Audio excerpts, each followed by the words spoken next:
Apostle जी, आपने अभी अभी जूम लेहन प्रेयर की एक लेडी जो पैरालाइज्ड थी पूरी तरह से, सुखजिंदर, पूरी तरह से पैरालाइज्ड लेडी, अभी आपने लेहन प्रेयर की, हम देख सकते हैं जब आपने लेहन प्रेयर की, और कहते हैं अभी प्रेयर के बाद, जूम लेहन के बाद ये बहन चलने लगी एकदम से, और 4 साल से पैरालाइज्ड था इस बहन को, और ये इंस्टेंटली जूम लेहन के बाद ये फ्री हुई है। और बस इसी तरीके से अमृतसर ब्रांच से जैसे आप लेहन प्रेयर कर रहे थे, आपने डिक्लेयर किया हीलिंग के लिए, आप घोषणा कर रहे थे, और कहते ये बहन विश्वास के साथ अमृतसर ब्रांच में सुजाता इसका नाम है, वहां पर बैठी थी, और 2 साल से कहते गुप्त रोग था, और जैसे ही आप लेहन प्रेयर में बीमारियों को डांट रहे थे, 5 रसौलियां गुप्तांग से अभी बाहर आई हैं। आज इसको सिंगिंग मोड से हटा दो जरा। आज का वचन बहुत इंपॉर्टेंट है। ओके, जो लोग चर्च में आज मौजूद हैं, यहां पर ब्रांचेस में, आप रियली ब्लेस्ड हो। आज यह दिखाता है कि आपने वचन को पूरा किया है, जो परमेश्वर ने कहा कि तुम उसके अलग किए हुए लोग हो, तुम निज प्रजा हो, तुम पवित्र किए गए लोग हो। विश्वासी का अविश्वासी के साथ कोई नाता नहीं, अंधेरे का ज्योति के साथ कोई मेल जोल नहीं, आप असली रोशनी हो। आज का वचन, वो आयतें आप उसे लिखेंगे, लेवी व्यवस्था 8, उसकी 10 से 12 आयत, लेवी व्यवस्था 10, उसकी 1 से 10 आयत। मैं फिर से बोलूंगा, लेवी व्यवस्था 8, उसकी 10 से 12 आयत, लेवी व्यवस्था 10, उसकी 1 से 10 आयत। हमें पहले यह देखना होगा कि परमेश्वर ने आपको एक मकसद के तहत बुलाया है।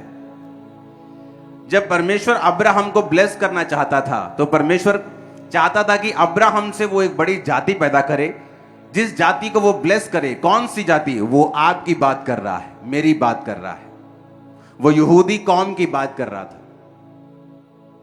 तो परमेश्वर ने कहा, अब्राहम से मैं एक बड़ी जाति पैदा करूंगा, लेकिन मैं अब्राहम की जिंदगी में काम नहीं कर सकता जब तक अब्राहम अपने घर को, अपने परिवार, अपने कुटुंब, अपने रिश्तेदार और अपने देश को छोड़ नहीं देता। क्योंकि परमेश्वर उससे बात करना चाहता था। और कई बार आपके आसपास इतनी नॉइज है, इतनी आवाजें हैं, इतनी सलाहें हैं कि परमेश्वर आपसे चाहते हुए भी बात नहीं कर पाता। याद रखो, वो पुश करने वाला परमेश्वर नहीं है। आपने सुना होगा कि मैं जी फलानी जगह पे गया, मुझे खेल आ गई, और तब मुझे मालूम हुआ जी मुझे सेवा करनी पड़ेगी, जबरदस्ती अब ये आत्मा मुझसे सेवा करवाती है। लेकिन परमेश्वर ऐसा नहीं है।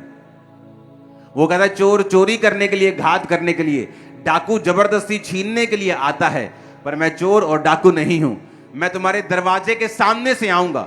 आपसे पूछा जाता है कि क्या आप जीसस क्राइस्ट को एक्सेप्ट करने के लिए तैयार हैं?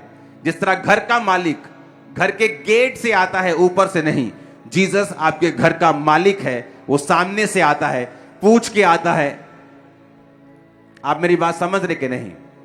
वो आपको बताता है कि वो आपको ब्लेस करना चाहता है, लेकिन कई बार आपके आसपास इतनी आवाजें हैं, इतना शोर है, इतने ओपिनियंस हैं, इतनी सलाहें हैं कि आप परमेश्वर की आवाज को सुन नहीं पाते। और जब तक आप परमेश्वर की आवाज को फॉलो नहीं करेंगे, आप उस चीज को कभी हासिल नहीं कर सकते जिसके लिए परमेश्वर ने आपको बुलाया है, जिसके लिए आप पैदा हुए हैं। और बाइबल कहती है, अब्राहम वहां से निकला, अपने देश को, अपने परिवार को, कुटुंब को छोड़ा, और बाइबल कहती परमेश्वर का फॉलो किया। तो परमेश्वर ने फिर उससे बात करनी स्टार्ट की और उसकी जिंदगी के ऊपर काम करना शुरू किया। जब परमेश्वर आपको कहता है कि तुम मेरे निज प्रजा हो, तुम मेरे चुने हुए लोग हो, तुम राजपदधारी हो, तुम याजकों का समाज हो, इसका मतलब वो ये कहता है कि तुम दुनिया से अलग किए गए लोग हो। तुम दुनिया में रहते तो जरूर हो, पर दुनिया के जैसे काम नहीं करते हो। तुम दुनिया के नहीं हो, तुम दुनिया के जैसे सोचने के लिए और काम करने के लिए पैदा नहीं हुए हो। मैंने तुम्हें दुनिया में से, जगत में से चुन लिया है ताकि मैं तुम्हारी जिंदगी के ऊपर काम करूं, तुम मेरी आवाज को सुनो और बहुतेरों के लिए आशीष का कारण बनो। आप अपने लिए सोच रहे हैं कि मुझे हीलिंग चाहिए, मेरा वीजा आ जाए, आज मैं आत्मा में बढ़ूंगा, आज मैं परमेश्वर को बोलूंगा परमेश्वर ये कर। आप ये सोच रहे हैं, लेकिन परमेश्वर आपकी पीढ़ियों को ब्लेस करने के बारे में सोच रहा है।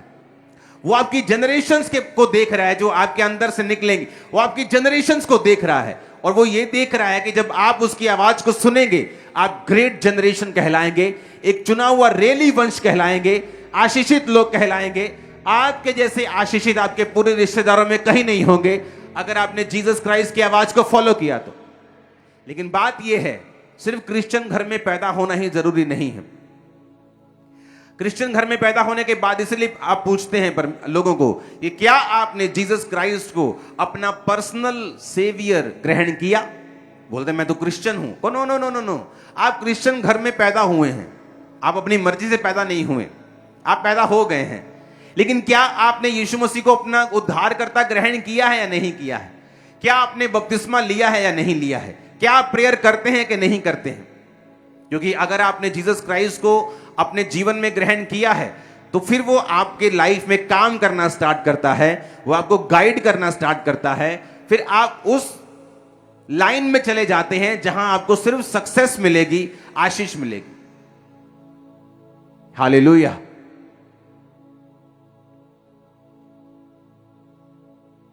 लेवी व्यवस्था में जब मूसा इजरायलियों को लेकर जा रहा था, तो परमेश्वर इजरायलियों को आज्ञाएं देता था, उनको बताता था कि तुम मेरे निज प्रजा हो, तुम मेरे लोग हो, मैंने खास मकसद के तहत तुमको अभी सिर्फ मिस्र से निकाला ही है, अभी योजना पूरी नहीं हुई, अभी तो तुम शैतान के पंजे से निकले हो, अब मैं तुमको कनान देश दूंगा, उसके बाद भी मेरी योजना पूरी नहीं हुई, उसके बाद मैं तुमको आगे लेके जाऊंगा, तुम्हारे शत्रु तुम पर कभी सफल नहीं होंगे, मैं तुम्हें कभी बीमार नहीं रहने दूंगा, मैं तुम्हारी लाइफ में हमेशा बरकत रखूंगा, मैं तुम्हें अकेला नहीं छोड़ूंगा, मैं तुम्हें जातियों में श्रेष्ठ करूंगा, तुम कभी कर्जा नहीं लोगे, तुम कर्जा दोगे। तो परमेश्वर ने अपनी आशीषों के साथ उनको नवाजा और कहा तुम आगे चलो, मैं तुम्हारे साथ हूं। और फिर तुम्हारे अंदर से यीशु मसीह का वंश, यीशु मसीह पैदा होंगे, और फिर यीशु मसीह के पैदा होने के बाद हजारों और करोड़ों लोग जो आज जीसस क्राइस्ट को फॉलो करते हैं, वो बचाए जाएंगे। ये परमेश्वर की प्लानिंग थी, ये परमेश्वर की योजना थी। परमेश्वर ने कहा मैंने एक बड़े मकसद के तहत तुमको चुन लिया है, इसलिए नहीं चुना कि तुम बहुत थे, इसलिए चुना कि तुम थोड़े थे, तुम बंधन में थे, मैं तुम्हें चुना।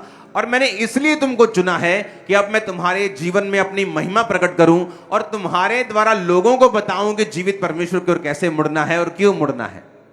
और वही मकसद आपकी लाइफ में है। कुरिन्थियों में लिखा पौलुस कहता है कि ध्यान से देखो कौन चुने गए, ना तो अमीर चुने गए। परमेश्वर ने कहा मैंने जगत के निर्बलों को, कमजोरों को, तुच्छों को, गरीबों को, जो व्यर्थ थे उनको चुन लिया, ताकि जो अपने आप को अमीर, सामर्थी, ऊंचा समझते हैं उनको शर्मिंदा करूं।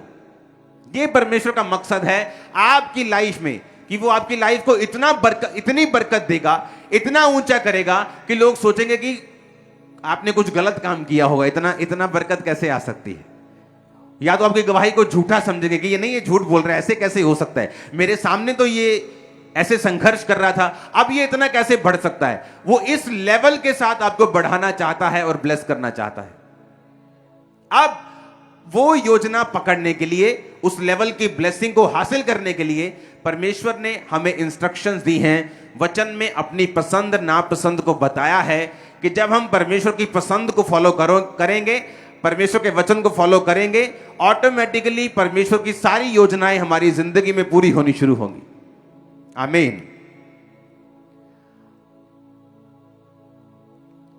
लेवी व्यवस्था 10 उसकी 1 से 10 आयत में लिखा, तब नादाब और अबीहू नामक हारून के 2 पुत्रों ने अपना धूप दान लिया और उसमें आग भरी और उसमें धूप डालकर उस ऊपरी आग को, जिसकी आज्ञा यहोवा ने नहीं दी थी, यहोवा के सम्मुख अर्पित किया, यानी भेंट कर दी। तब यहोवा के सम्मुख से आग निकली और उन दोनों को भस्म कर दिया और वे यहोवा के सामने मर गए। मूसा ने हारून से कहा, यह वही बात है जिसे यहोवा ने कहा था कि जो कोई मेरे समीप आए अवश्य है कि मुझे पवित्र जाने और सारी जनता के सामने मेरी महिमा करे। और हारून चुप रहा। ऊंची आवाज से बोलो आमीन।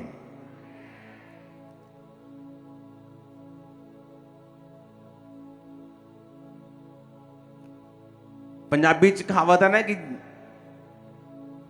कि जिन्ना मिठा चाहिए उन्ना पाना पैना आप, हाँ, जिन्ना गुड़ उन्ना मिठा। परमेश्वर ने कहा महायाजक जो होंगे वो कभी भी करलाएंगे या रोएंगे नहीं, चाहे उनका कोई भी करीबी मर जाए। जो याजक होंगे वो अपने भाई, अपनी बहन जिसकी शादी नहीं हुई, अपना बाप, अपनी मां, अपने बेटे बेटी के लिए तो रो सकते हैं अगर वो मर जाएं, लेकिन और कहीं पर भी किसी के लिए रो नहीं सकते, अशुद्ध नहीं हो सकते, किसी लाश को छू नहीं सकते। आम पब्लिक जहां जाना चाहे जा सकती है, जिसको छूना चाहे छू सकती है, रो सकती है। जिसका जितना अभिषेक था उसकी उतनी ही सैक्रिफाइस थी, उसका उतना बलिदान था जो परमेश्वर उनसे मांगता था। नया नियम में जब प्रभु यीशु मसीह कुर्बान हुए और जी उठे, तो उसके बाद परमेश्वर ने सारा सिस्टम बदल दिया। अब परमेश्वर कहता मैं तुम्हारा महायाजक हूं और तुम सब याजक हो। और याजकों के लिए यह बात परमेश्वर ने जरूरी ठहराई थी कि वो दुनिया से अलगताई में रहे, क्योंकि परमेश्वर की योजना जो है उसकी लाइफ के ऊपर है। क्योंकि याजकों के लिए परमेश्वर की योजना थी, मैं तुम्हें उत्तम दाख दूंगा, उत्तम तेल दूंगा, उत्तम परिवार दूंगा, उत्तम सब कुछ तुम्हारा उत्तम होगा, ये मेरी तुम्हारे लिए ब्लेसिंग होगी क्योंकि तुम मेरे सेवक हो। नए नियम में जीसस क्राइस्ट के जी उठने के बाद जो कोई आज प्रभु यीशु मसीह को मानता है, वचन के मुताबिक वो राजा भी है और याजक भी है। अब हम याजकों के पास नहीं जाते, आप मेरे पास नहीं आते हो पाप माफ करवाने के लिए। मैं आपको बोलता हूं यहीं से बोलो कि हे जीसस क्राइस्ट, प्रभु जी मेरे पापों को माफ कर, अपने लहू से धो, तो आपके पाप शुद्ध हो जाते हैं। क्योंकि जीसस क्राइस्ट मेरा और आपका महायाजक है और हम सब याजक हैं। तो याजकों के लिए परमेश्वर ने एक योजना बनाई थी कि याजकों को मैं ब्लेस करूंगा, याजकों को सबसे उत्तम दूंगा, लोगों से उत्तम दूंगा। अगर लोग बेस्ट ले रहे हैं, उत्तम ले रहे हैं, तो 10 उत्तम लेकर उन उत्तमों में उत्तम, बेस्ट ऑफ बेस्ट जो होगा वो मैं याजकों को दूंगा। ये परमेश्वर के मन में फोटो थी, कल्पना थी, योजना थी याजकों के लिए जो उसके नाम की सेवा को करते थे। अब जब परमेश्वर आपको याजक कहता है तो वो ये भी एक्सपेक्ट करता है कि याजक जो थे वो दुनिया से अलग रहते थे, वो लोगों में घुलते और मिलते नहीं थे। जिस तरह वचन कहता है मसीह का बलियाल के साथ क्या लगाव, अंधेरे का ज्योति के साथ क्या मेल, अविश्वासी के साथ हमारा क्या मेल। पौलुस कहता है मैं ये नहीं कहता कि तुम शराबी से बात ना करो, तुम पापी से बात ना करो, तुम उसके साथ वचन शेयर ना करो। नहीं तो अगर हम किसी के साथ संगति नहीं कर सकते ऐसे लोगों के साथ, तो फिर तो जगत से हमें निकल जाना पड़ता, क्योंकि हर जगह शराबी और पापी और नशेड़ी और व्यभिचारी आपको मिल जाएंगे। लेकिन पौलुस कहता तुम इनके साथ संगति ना करो, इनके साथ यारियां ना बांधो, इनके साथ दोस्तियां ना करो, इनको वचन दो, वचन देकर इनसे फिर अलग हो जाओ। परमेश्वर ने कहा अब्राहम को मैं तुम्हारे वंश को समुद्र के रेत की तरह बनाऊंगा। समुद्र की रेत, अगर आप रेत से बर्तन को मांजते हैं तो रेत कभी गंदी नहीं होती, लेकिन बर्तन को शुद्ध कर देती है। उसी तरह परमेश्वर ने कहा तुम रेत हो, तुम अशुद्ध होने के लिए नहीं बुलाए गए हो, तुम लोगों को शुद्ध करोगे लेकिन खुद अशुद्ध नहीं होंगे, तुम खुद उनके बीच में नहीं जाओगे। क्योंकि अगर तुम्हें याजकों वाली बरकतें चाहिए तो तुम्हें याजकों के जैसी अलगताई और पवित्रताई को भी अपनाना पड़ेगा। आमीन। अब यहां पर परमेश्वर ने कहा कि जब हारून के जो पहले बड़े बेटे जब परमेश्वर की सेवा में लग गए तो उन्होंने वो नहीं किया जो वचन में और परमेश्वर की इंस्ट्रक्शन में लिखा था।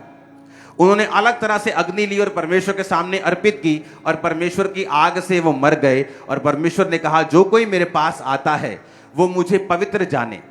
नया नियम में भी यही बात लिखी है, कोई भी पवित्रताई के बिना परमेश्वर को देख नहीं सकता। अगर आपकी लाइफ पवित्रताई में नहीं है, अगर आपकी लाइफ व्यभिचार में है, अगर आपकी लाइफ चोरी में है, अगर आपकी लाइफ गुंडागर्दी में है, अगर आपकी लाइफ लड़ाई झगड़े में है, अगर आपकी लाइफ आपके मन में हर वक्त वैर विरोध रहता है, हर वक्त विरोध करना रहता है, तो आप पवित्रताई में नहीं हैं।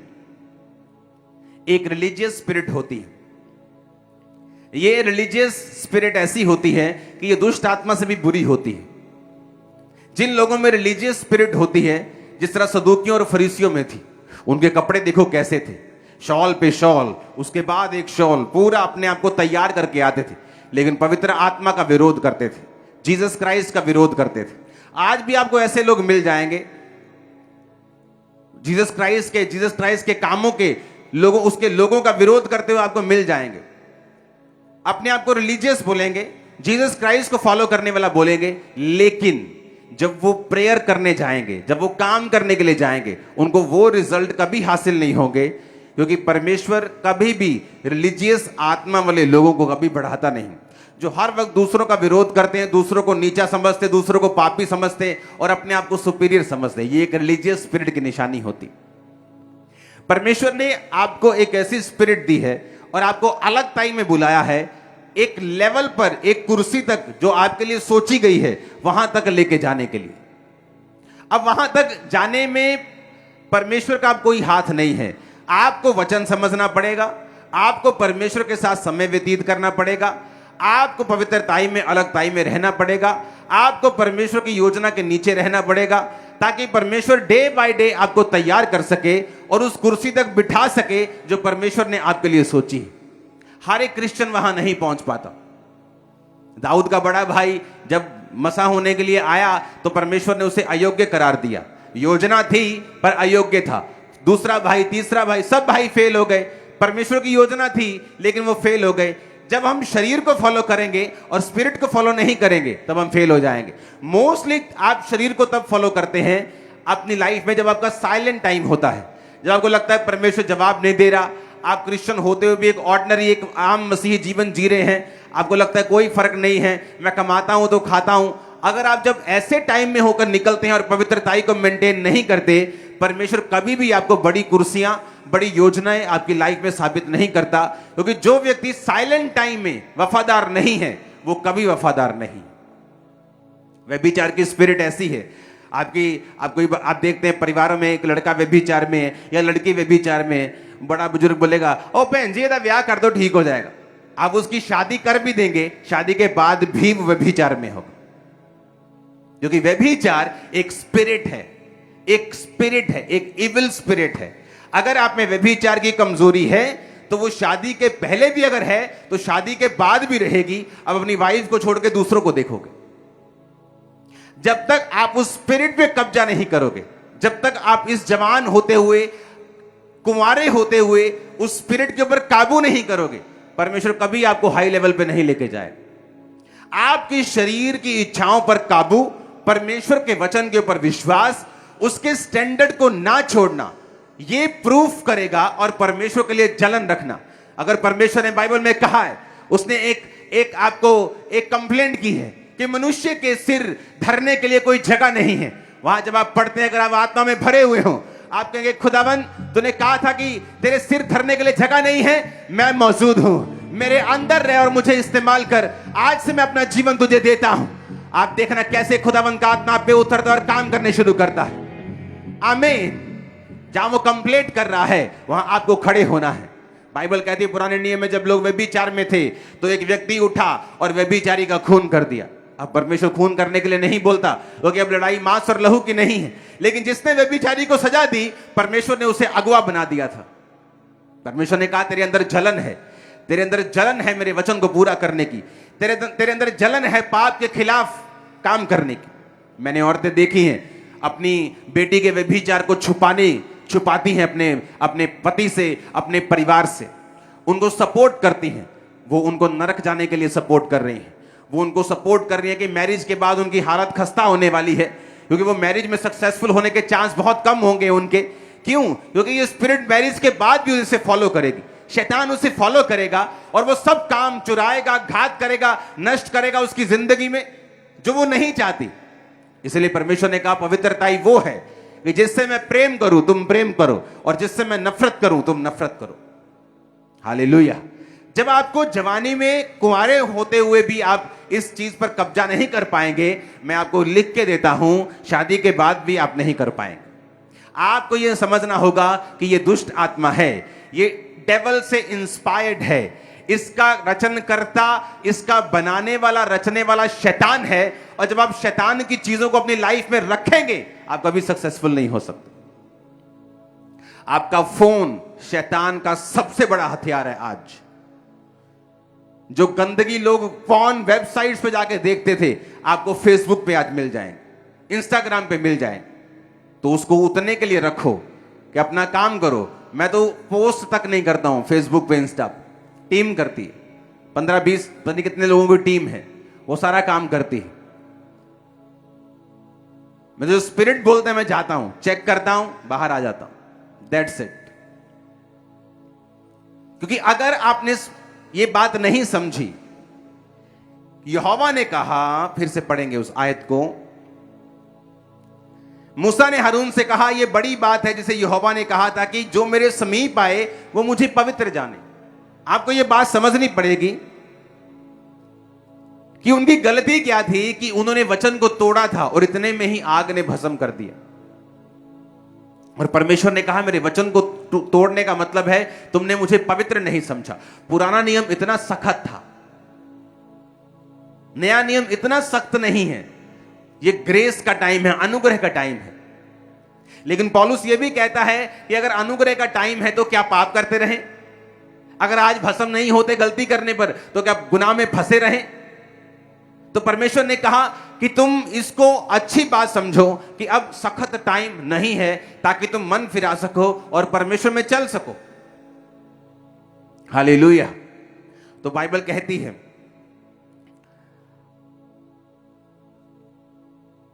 लेवी व्यवस्था 8 उसकी 10 से 12, तब मूसा ने अभिषेक का तेल लेकर निवास का और जो कुछ उसमें था और उन सब का भी अभिषेक कर कर उन्हें पवित्र किया। आज जब मैं अपने ऑफिस में था तो परमेश्वर ने कहा आप सबको अनॉइंटिंग ऑयल देना है।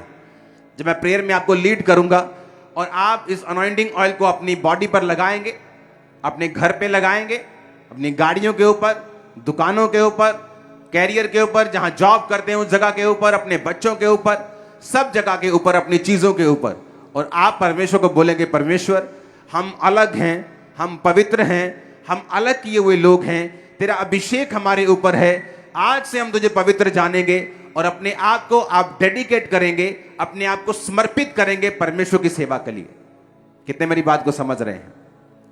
आज जो आपको तेल दिया है, बाइबल कहती है परमेश्वर ने मूसा से कहा था कि तेल लेकर जिनको अलग करना है उन पर तेल लगा और उनका अभिषेक कर, फिर वो मेरी सेवा के लिए अलग हो जाएंगे। जब आप ऑयल के साथ अपने लिए प्रेयर करेंगे, आप खुदाबंद को बोलेंगे, परमेश्वर मैं तेरी सेवा के लिए आज अलग हूं। मेरे बच्चे, मेरा फाइनेंस, मेरा कैरियर, मेरी जॉब, मेरी फैमिली, मेरी चीजें, मेरा सब पोजीशंस, मेरी सारी जो चीजें मेरे पास हैं वो सब आज से तेरी सेवा के लिए अलग हैं। और परमेश्वर का वायदा क्या है? जब आप अपने आप को, अपने परिवार को, अपने फाइनेंस को प्रभु के लिए पवित्र करके अलग कर देंगे, मैं आपको बता रहा हूं, शैतान पीट पीट के मर जाएगा, आप पे अटैक नहीं कर पाएगा। मैं आपको बता रहा हूं। कौन लोग हैं जो शैतान के विक्टिम हैं, जो अलग नहीं है? कौन लोग हैं जो शैतान के अटैक के नीचे हैं, जो अब तक सेवकाइयों के लिए अलग नहीं है, जो खुदा के कामों के लिए अलग नहीं है? शैतान गया परमेश्वर के दूतों के बीच, परमेश्वर ने कहा कहां से आया है? उसने कहा पृथ्वी पर घूमते घामते और डोलते डालते आया हूं। परमेश्वर ने कहा तूने मेरे दास अय्यूब को देखा है कि उसके जैसा डर मानने वाला, बुराई से दूर रहने वाला, खरा मनुष्य धरती पर और कोई नहीं है? उसने कहा क्या वो तेरा डर बिना लाभ के मानता है? तूने जो उसके आसपास बाड़ा बांध रखा है। और अगर आप अय्यूब की लाइफ को पढ़ेंगे तो आप नोटिस करेंगे कि वो एक याजक की तरह काम करता था। और आप नोटिस करेंगे अय्यूब जिस जमाने में था उस जमाने में कोई भी याजक नहीं होते थे। अगर होते तो कभी ना ऐसा होता कि अय्यूब अपने बच्चों के लिए खुद सब बलियों को देता और उनके पापों के लिए बलियां चढ़ा रहा होता। वो याजकों के पास जाता क्योंकि वो परमेश्वर यहोवा को मानने वाला था, तो हुक्म तोड़ने वाला नहीं था। तो वो मानने वाला था, लेकिन उस समय याजक मौजूद नहीं थे, वो याजकों से भी पहले के समय का था। तो बाइबल कहती है अपने बच्चों के अपराधों के लिए वो परमेश्वर के सामने खुद बलि को देता था। वो अय्यूब जो परमेश्वर के वचनों को मानता था और परमेश्वर की सेवकाई के लिए अलग था। किस तरह से मालूम होता है? सिर्फ अपने बच्चों के लिए वो बलियां नहीं देता था। बाइबल कहती है उसने कहा कि विधवा मेरे कारण आनंद के मारे गाती है, यानी वो विधवाओं को सपोर्ट करता था। अनाथों का मैं सहायक रहा हूं, अनाथों को वो सपोर्ट करता था। परदेसी का हाल मैंने जानबूझ के जबरदस्ती पूछ लिया, परदेशियों के साथ वो बड़े भले काम करता था। वो पूरी तरह से परमेश्वर की सेवकाई के लिए समर्पित था। और बाइबल क्या कहती है, वो पूर्वी देशों में सबसे बड़ा था, उसके फाइनेंस सबसे बड़े थे। अब अमीर हो गया, कारण क्या था? परमेश्वर की ब्लेसिंग उसके ऊंटों के ऊपर, उसकी भेड़ों के ऊपर, जो कभी बीमार नहीं होती थी, जो ज्यादा बच्चे जमती थी, जो बलवान रहती थी। कितने मेरी बात को समझ रहे हैं? सब चीजों के ऊपर परमेश्वर का हाथ था। शैतान कहता है जब मैं उसे हाथ लगाने के लिए जाता हूं, तेरा बाड़ा उसके आसपास बंधा है, मैं उसे टच नहीं कर पाता। मैं उसकी भेड़ों के पास जाता हूं, तेरा बाड़ा लगा है, उसके ऊंटों के पास जाता हूं, तेरा बाड़ा लगा है, उसके बच्चों के पास जाता हूं, तेरा बाड़ा लगा है, सब तरफ तेरा बाड़ा लगा है, तेरी बाड़ बंदी है, मैं उसे छू नहीं सकता। क्योंकि अय्यूब ने अपने आप को परमेश्वर की सेवकाई के लिए अलग किया हुआ था। आप सेवकाई के लिए अलग होंगे, अपने बच्चों को अलग करेंगे। सेवकाई का मतलब पास्टर बनना नहीं होता। हो सकता है आप एक होम मेकर हैं, आप एक हाउस वाइफ जिसे बोलते हैं, आप घर को बनाने वाली औरत हैं, आप घर में रहती हैं, आप खुदा के काम कर सकती हैं, आप खुदा के लिए अपने आप को अलग कर सकती हैं, आप चुगलियों में नहीं शामिल हो सकती, आप फिर फालतू की चीजों में नहीं शामिल हो सकती, आप फालतू के टीवी प्रोग्राम्स को अपना समय नहीं दे सकती। आप प्रेयर करेंगे अपने पास्टर के लिए, आप प्रेयर करेंगे अपनी चर्च के लिए, आप प्रेयर करेंगे अपने रिश्तेदारों के लिए, आप प्रेयर करेंगे बीमार लोगों के लिए। अगर आप सचमुच सेवा में हैं तो आप फिर से टीवी प्रोग्राम को, इस बंदगी को निकाल लेंगी। और जब मैं प्रेयर कर रहा था बीमारों के लिए, आप फिर से उनके लिए प्रेयर करेंगे। जब मैं ले हैंड कर रहा था, आप उन लोगों के लिए प्रेयर करेंगे। प्रभु जिन पे प्रेयर हुई है उनकी जिंदगी में प्रभु बड़े काम। आप घर बैठे सेवकाई में होंगे। आप कुछ सामान लेने के लिए जाएंगे, आप पंफलेट लेके जाएंगे, आप यीशु मसीह के बारे में बताएंगे। ये है सेवकाई। सिर्फ पास्टर बनना सेवकाई नहीं। कई बार कुछ व्यक्ति ऐसे होते हैं जो बिना पास्टर अच्छी सेवकाई करते हैं, लेकिन जब पास्टर बन जाते हैं बुरे बन जाते हैं। क्योंकि अब उनको अपनी सेवकाई को प्रोटेक्ट करना है, अब उनको यह बताना है कि मैं सही हूं। और इस चक्कर में वो दूसरे पास्टरों की खिलाफत करना शुरू करते हैं, अपनी कमियों को छुपाना शुरू करते हैं। इससे अच्छा यह था कि वो घर रहकर सेवा कर पाते, घर रहकर परमेश्वर का काम करते, सुसमाचार सुनाते। जब आप अलग हो जाते हैं कि मैं परमेश्वर आज चाहे आप 10 साल से क्रिश्चियन हैं, जब आप आज ऑयल के साथ प्रेयर करेंगे, आपको स्पेसिफिकली बोलना है, प्रभु आज से मैं अपने आप को अलग करता हूं, अपने बच्चों को अलग करता हूं, अपनी जॉब को अलग करता हूं, अपना फाइनेंस तेरे लिए अलग करता हूं। आज से हम सब तेरी सेवकाई में शामिल हैं। आप देखेंगे शैतान आप पे कब्जा नहीं कर पाएगा, टच नहीं कर पाएगा। हर चीज के ऊपर बरकत होगी, फाइनेंस के ऊपर बरकत होगी, रसोइयों में बरकत होगी, घराने में बरकत होगी, बच्चों की स्टडी के ऊपर बरकत होगी। सब तरफ से परमेश्वर आपको बढ़ाएगा, शैतान को शर्मिंदा करेगा, दुश्मनों को शर्मिंदा करेगा, तुम्हें आगे लेके जाएगा, रास्तों को साफ करेगा, डिवाइन हेल्पर्स भेजेगा। आमीन। 7 बार चाहिए और ऊंचा चाहिए चर्च।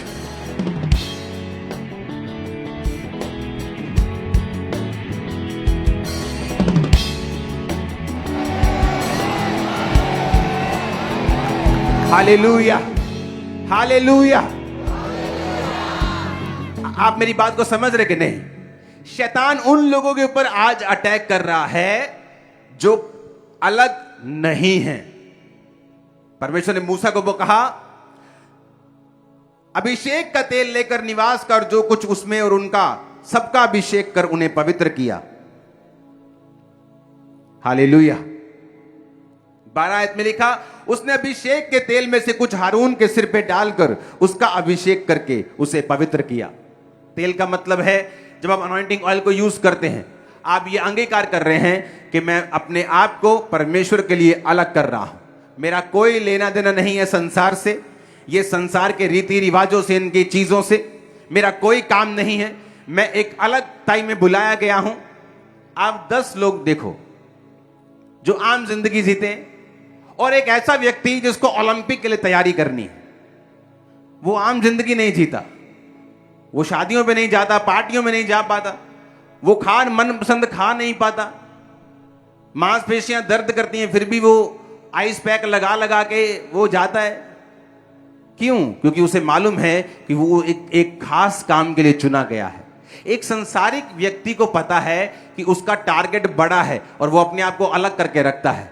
पर एक आत्मिक व्यक्ति सब जगह जाना चाहता है, सब शादियां अटेंड करना चाहता है, सब रिश्तेदारों को खुश करना चाहता है, अपने सरपंच को भी खुश करना चाहता है। परमेश्वर चाहे नाराज हो जाए, परमेश्वर का बाड़ा चाहे निकल जाए, चाहे शैतान अंदर आके भंगड़े डालता रहे, उसे कोई मतलब नहीं, लोग नाराज नहीं होने चाहिए।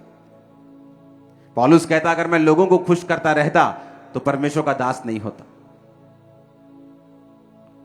आप जानते हैं इस दुनिया के सबसे सक्सेसफुल आदमी, पैसे की बात कर रहा हूं, दुनियावी सक्सेस की बात कर रहा हूं, ओके समझना।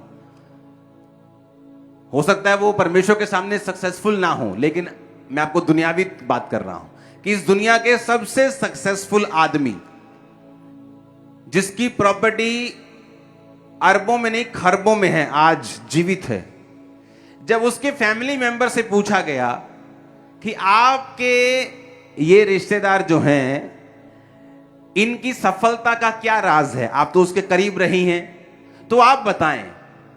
कहती है नो बहुत कहता है, नो ना बहुत बोलता है, ये नहीं करना ये नहीं करना, अपनी एनर्जी को सही जगह लगाता है,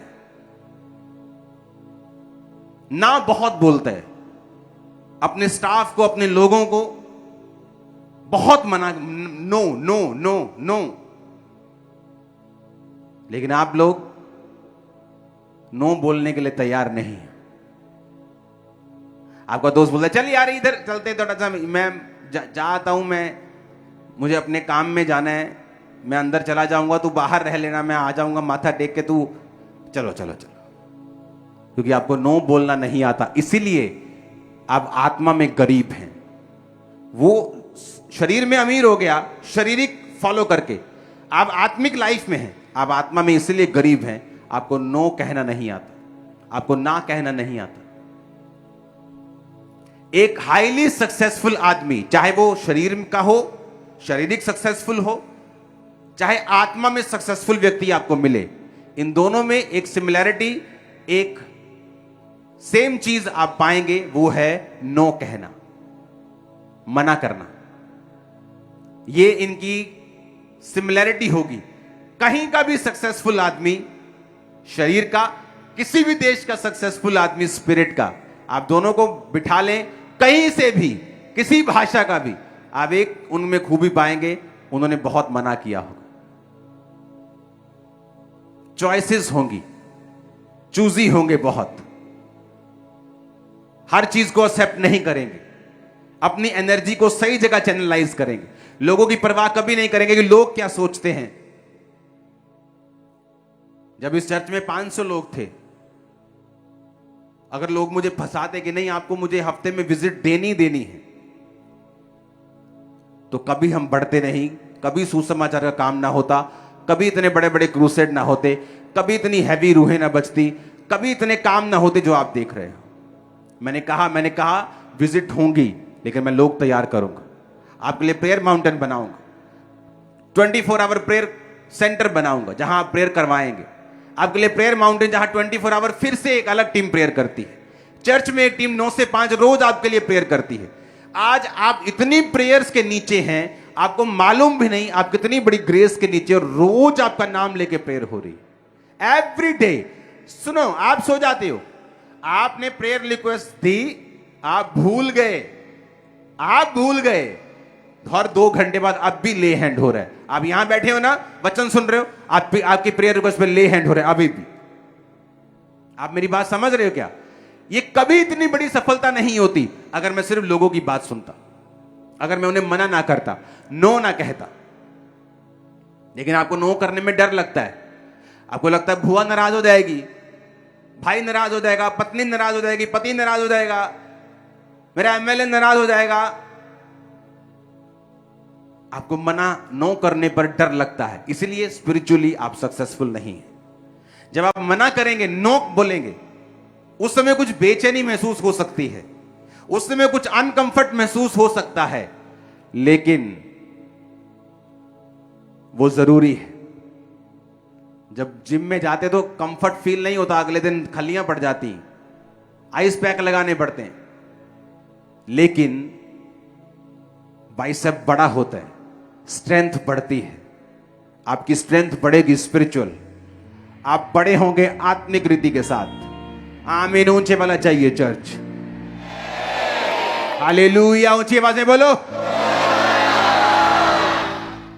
आप मेरी बात समझ रहे कि नहीं? आप जब उस ऑयल को, मैंने आज ऑयल मीटिंग नहीं थी, लेकिन मेरे ऑफिस में हमेशा इतना भंडार पड़ा रहता है ऑयल का कि जब भी प्रभु मुझसे कुछ कहे तो फटाफट सप्लाई हो जाए उधर से। तो आप ब्लेस हो जो आज पहुंच चुके हो मीटिंग में। आज आपको खुदा को कहना है, खुदा मैं अपने आप को अलग करता हूं, नो कहूंगा, ना बोलूंगा, अपने आप को अलग करता हूं आज मैं सेवा के लिए, तेरे काम के लिए, तेरे नाम को ग्लोरीफाई करने के लिए। और आप अपने आप पर ऑयल लगाएंगे, अगर बच्चे यहां मौजूद हैं उन पे लगाएंगे, अपनी चीजों के ऊपर, अपनी गाड़ियों के ऊपर, अपने फाइनेंस के, अपने बिजनेस के ऊपर, दुकानों, जो कुछ आपके साथ जुड़ा हुआ है, और बोलेंगे खुदावंद ये सेवा के लिए अलग है, हम तेरी महिमा के लिए अलग है।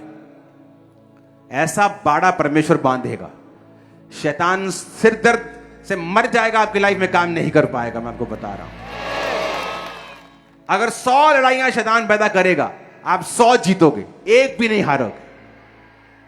मैंने कहा 100 में से 100, मैं नहीं कह रहा हूं 99 कि 99%, आप 99% भी एक बंदा कोई जीत जाए, मैं कहता हूं 100 के बराबर। मैं कह रहा हूं 100 जीतोगे, 100 में से 100, 99.999 भी नहीं, 100 में से 100 तुम्हारी होंगी इन जीसस नेम।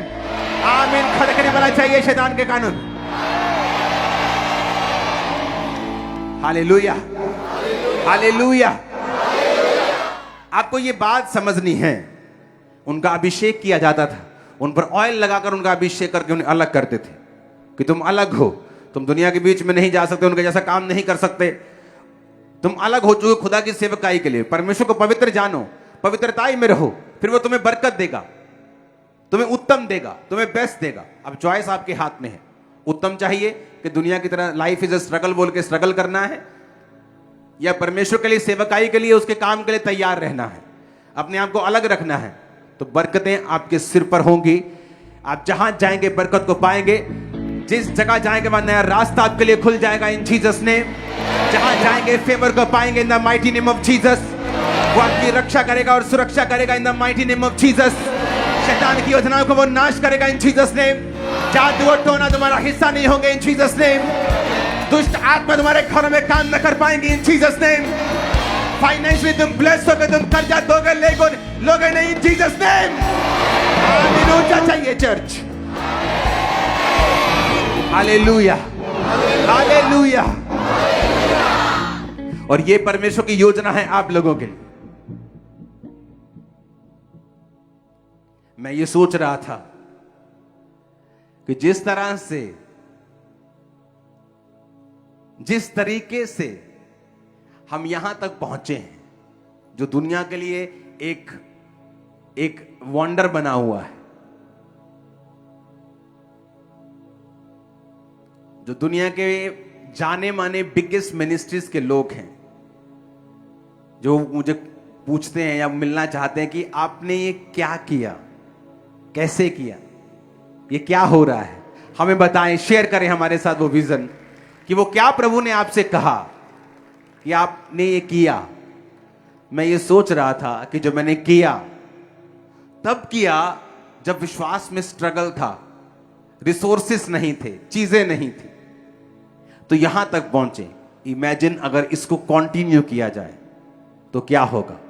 इमेजिन करो, इमेजिन करो अगर इसको कंटिन्यू किया जाए तो क्या होगा। हालेलुया। आप तैयार हैं? कोई ऐसा तो नहीं जिसके पास ऑयल नहीं है?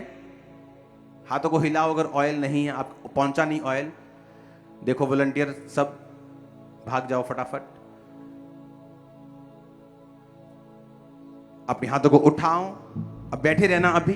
और जिनके पास ऑयल नहीं है वो हाथों को हिलाना, बाकी हाथ नीचे रखो ताकि ऑयल पहले पहुंचे आपके पास। और सुनो, याद रखना, जब अय्यूब के पास बाड़ा बंधा था तो शैतान काम नहीं कर पाया। कुछ लोग बोलते हैं कि शैतान जाता क्यों नहीं, क्योंकि तुम सेवा के लिए डेडिकेट नहीं हो। जब एक बिजनेसमैन सेवा के लिए डेडिकेट होता है, वो बिजनेस करता हुआ सोचता है कि मैं अपने पैसों से खुदा बन के ये काम को करना चाहता हूं, मेरे बच्चे इस तरह से खुदा का काम करेंगे, मैं इस तरह से सुसमाचार को फैलाऊंगा, मैं इस तरह से खुदा की, ये होता है प्रैक्टिकल अपने आप को अलग करना, सिर्फ बातों से नहीं कि यहां अपने आप को अलग किया, शाम को फिर वही चुगलियां, शाम को वही व्यभिचार, वही व्हाट्सएप, वही फेसबुक, वो अलग करना नहीं था, वो अलग करना नहीं था। अगर तुमने अलग करना है अपने आप को तो सच में करना है और अपनी पूरी लाइफ को, पूरी चीजों को खुदा की सेवकाई की ओर मोड़ना है। वो सुरक्षित रहेंगी, बढ़ेंगे, शैतान को उन पे कब्जा ना होगा, दुश्मन शर्मिंदा होगा, तुम बढ़ाए जाओगे, निकाल दिए जाओगे गड्ढों से। खुदा का रूह कह रहा है सब तरह के सत्यानाश के गड्ढों से तुम निकाल दिए जाओगे उसकी सेवा करने के लिए। आमीन ऊंचे वाला चाहिए। हाथों को हिलाओ, अगर ऑयल नहीं है तो, ऑयल नहीं है तो हाथों को हिलाओ और वॉलंटियर जल्दी जल्दी करना।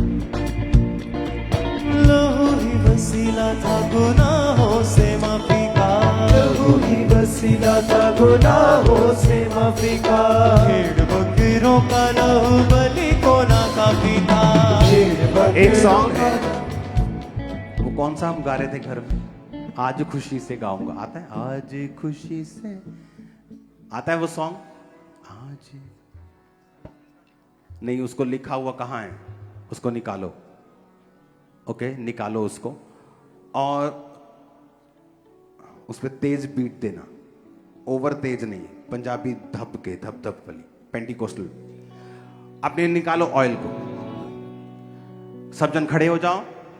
सुनो, आज इंपॉर्टेंट डे है, तुम्हारा मसा हो रहा है अलगताई के लिए।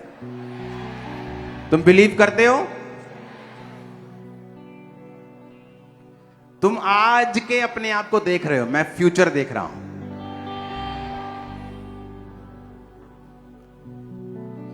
ऑयल को निकालो, अपनी चीजों को इकट्ठा करो स्पिरिट में। वो क्या है? आपके बच्चे, आपकी जॉब, आपका फाइनेंस, आपका बिजनेस, आपकी सेवकाई, आपके लोग, आपके फैमिली मेंबर्स, उन्हें आत्मा में देखो।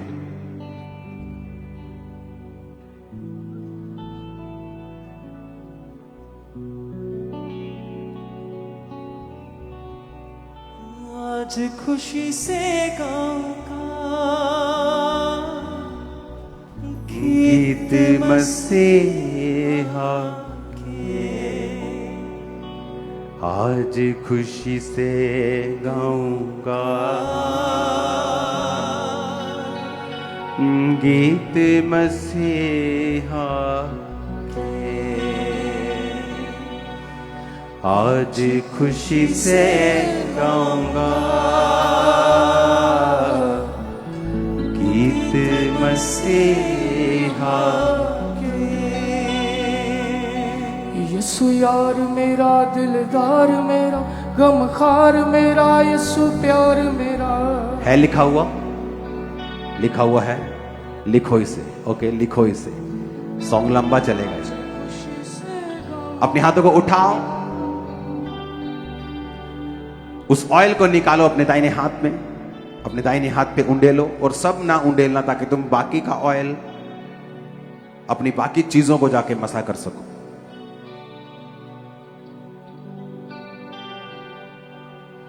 अपने सिर पे उसे लगाओ, अपने सिर पे उंडेलो, लगाओ और खुदाबंद को बोलो, आज से मैं अपने आप को खुदा की सेवकाई के लिए अलग करता हूं, अलग करती हूं। लगाओ अपने, अगर आपके फैमिली मेंबर्स, आपके बच्चे आपके पास हैं, अपनी बॉडी के ऊपर लगाओ और बोलो, मैं अपने बच्चों को, अपने लोगों को सेवकाई के लिए अलग करता हूं।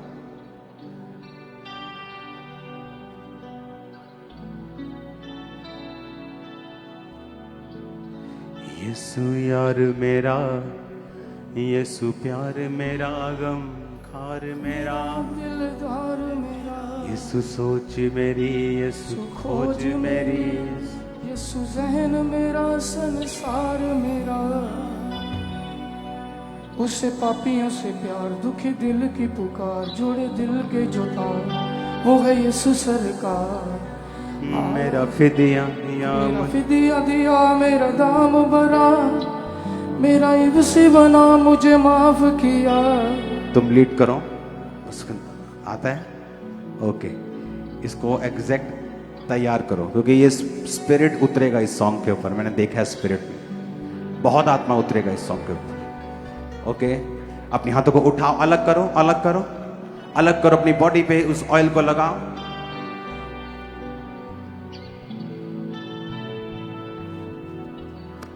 स्पिरिट में देखो, आप अपने आप को अलग कर रहे हो, अपने बच्चों को, अपने फाइनेंस पे, अपनी सेवकाइयों पे उस ऑयल को लगाओ। अभी स्पिरिट में लगाओ, जहां जहां फिर होगा वहां पर जाके शारीरिक तौर पे लगाना।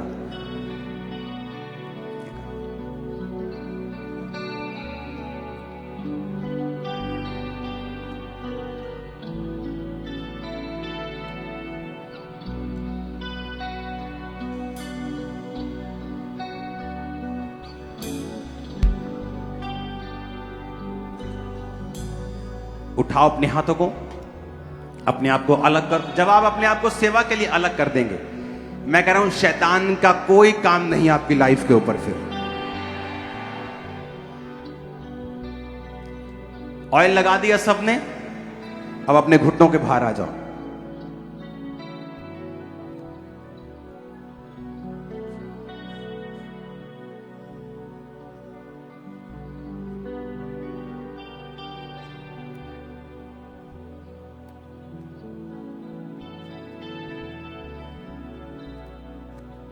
आज तुम्हारे लिए बेस्ट डे है, बेस्ट डे। कर लिया अपने आप को ऑयल से मसा। मेरा बिलीव है कि होली स्पिरिट आप पे उतरेगा, आपके हाथों पे, आपके सिर पे, आपके जीवन पे, आपके हृदय के ऊपर, और वो मसा देगा आपको आज। आप तैयार हैं खुदा के अभिषेक से भरने के लिए? वर्शिप होगी, तालियों के साथ वर्शिप करना। कोई टीम हिले नहीं, कोई हिले नहीं, कोई सिक्योरिटी हिले नहीं, कोई आगे पीछे मत होना, जहां खड़े हो खड़े रहो, कोई जरूरत नहीं। ओके, वर्शिप करना, अपने आप को अलग कर लेना, और तुम आत्मा से भरोगे और खुदाबंद की रूह से भरोगे, और ऐसा आप सेम नहीं जाओ। ओके, सॉन्ग को गाएंगे और तालियों के साथ गाएंगे। आज खुशी से गाऊं